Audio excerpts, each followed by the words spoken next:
સુરત શહેરના શાંત ગણાતા અડાજણ વિસ્તારમાં આવેલા આનંદ મહેલ રોડ પર એક હૃદયદ્રાવક ઘટના બની છે। અહીં આવેલી સન રેસિડેન્સીમાં રહેતા એક નિવૃત્ત સિવિલ એન્જિનિયરે ઘર કંકાસ ચરમસીમાએ પહોંચતા પતિએ આ ખોફનાક પગલું ભર્યું હતું। મૃતક મહિલાની ઓળખ 54 વર્ષીય તૃપ્તિ પટેલ તરીકે થઈ છે। તેમના જ પતિ દિનેશ પટેલે વારંવાર થતા ઘર કંકાસથી કંટાળીને આ હત્યાને અંજામ આપ્યો હતો। મળતી માહિતી મુજબ દંપતી વચ્ચે લાંબા સમયથી ખટરાગ ચાલી રહ્યો હતો।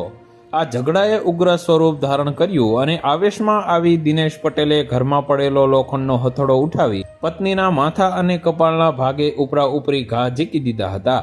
ગંભીર ઈજાઓને કારણે તૃપ્તિ પટેલનું ઘટના સ્થળે જ કરુણ મોત નીપજ્યું હતું। પોતાની જ પત્નીની લોખંડના હથોડાના ફટકા મારી નિર્મમ હત્યા કરી નાખતા સમગ્ર વિસ્તારમાં ચકચાર મચી ગઈ છે। તો વધુ માહિતી મેળવવા માટે ચેનલ સાથે જોડાયેલા રહો। વિડીયો પસંદ આવે તો લાઈક કરી દેજો। ચેનલમાં નવા છો તો સબસ્ક્રાઇબ કરી દેજો।